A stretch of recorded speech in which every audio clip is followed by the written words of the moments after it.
que estes traballadores veñen hoxe a expresar aquí, consideramos que se define de unha maneira moi simple e con dúas palabras: precariedade e discriminación.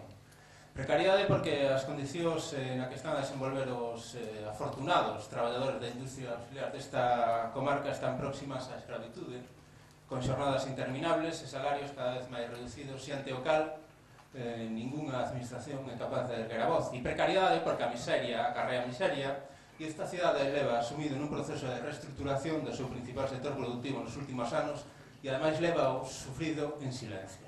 Un proceso no que miles de traballadores foron enviados para as súas casas, porque non só se pode producir unha reestructuración na industria principal, reestructuración na principal, na empresa Navantia, que, por certo, a pesar de estar posto negro sobre branco en todos os informes da empresa, co aval do Consello de Administración, aquí todas as organizacións estatais se siguen empeñando en negar que se vai a producir.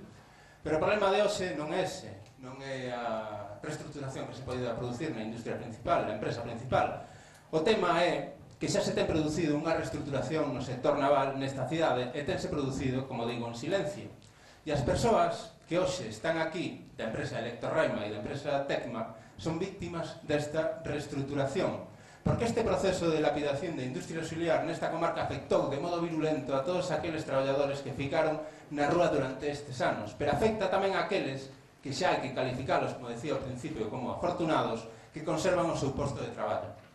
Porque, como digo, a miseria acarrea miseria, e a consecuencia do baleirado intencionado das gradas dos esteleiros da Ría de Ferrol ten como consecuencia inmediata o deterioro das condicións laborais. E hoxe estamos aquí tratando sobre a posibilidade de que 50 traballadores desta cidade e desta comarca poidan irse á rúa. E esta precariedade vai xunta e á par de que é un proceso de discriminación permanente, porque estas persoas que hoxe están aquí traballan para a mesma empresa que outros traballadores que están no sur do estado, pero que teñen asegurada a súa subrogación e teñen asegurado o seu posto de traballo, e ademais o teñen asegurado en mellores condicións económicas. Desde o Bloque Nacionalista Galego preguntámonos onde fica a solidaridade do proletariado cando unha empresa pública é capaz de asumir diferentes condicións laborais en función do centro de traballo ao que se pertence. Onde fica a igualdade e a solidariedade no reparto da carga de traballo dunha empresa pública que asigna 4 petroleiros a un centro de traballo e aos esteleiros da nosa ría ningún. Que igualdade é a que xa se anuncia nos xornais gaditanos nas que se afirma que as corbetas vinculadas ao contrato con Arabia Saudí se van a desenvolver nos seus asteleiros? E de que solidariedade se nos está a falar entre traballadores cando as persoas que hoxe están aquí están a punto de perder o seu posto de traballo, que, como digo, xa está nunhas condicións laborais moitísimo peores que outros traballadores que traballan para a mesma empresa pública? Onde está o goberno desta cidade para reclamar esa igualdade de trato? Eu xa non pido máis, o que estamos a pedir é igualdade de trato. Non ten este goberno problemas de conciencia con esta discriminación? O coveto imposto durante décadas explícitamente e que agora implícitamente para impedir que os estaleiros da ría se adiquen ao ámbito civil?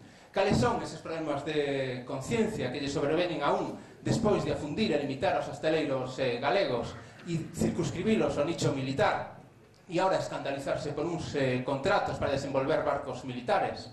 Porque hoxe, de aquí, deste pleno, sairemos todos e todas moi contentos da nosa posición unánime na defensa destes postos de traballo.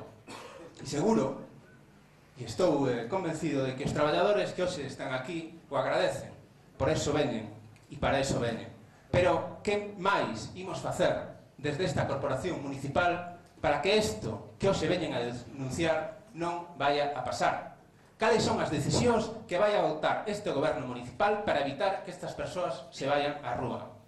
E hoxe queremos voltar a mostrar a disposición do Bloque Nacionalista Galego para acompañar a este goberno na toma de decisións ou accións que impidan que esta xente poida quedarse en traballo nunha cidade na que semella que este feito é xa case tan común como que poida chover.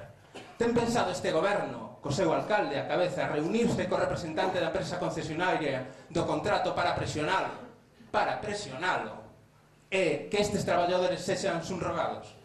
Si é así, díganos cando se vai a reunir e como se vai a reunir, porque se temos que acudir nós con vostede, farémolo. E seguramente os representantes dos traballadores do comité de empresa destas que hoxe están aquí presentes tamén estarán encantados en acudir con vostede a esa reunión. Tense posto en contacto vostede e este goberno municipal con esta empresa para expresar o que hoxe pretende aprobar neste pleno.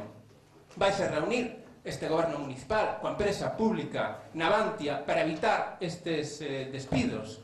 Tenlle expresado este goberno o comité da empresa Navantia, do que o seu presidente foi compañeiro desta corporación, a súa disposición a acudir en cantas reunións hechas necesarias coa empresa Navantia para impedir o despedimento destes traballadores.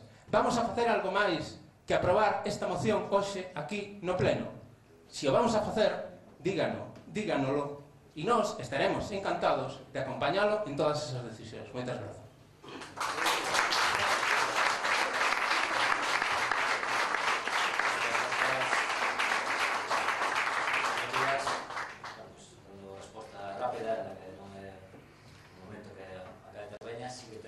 Conversas con dirección de Navantia y asimismo comprometida una entrevista con el presidente territorial de Ferrovial, a que desde luego queda usted convidado para exponer as súas posicións completamente. En todo caso, podría invitar a comité de empresa, que non estaría. Está invitado tamén a que llevemos con él. Gracias. ¿Cuándo? Está pendiente de que nos dé la respuesta. Nos dirigimos a eles. O sea, que nos digan más tarde. Xa, pero non podo poñer unha pistola.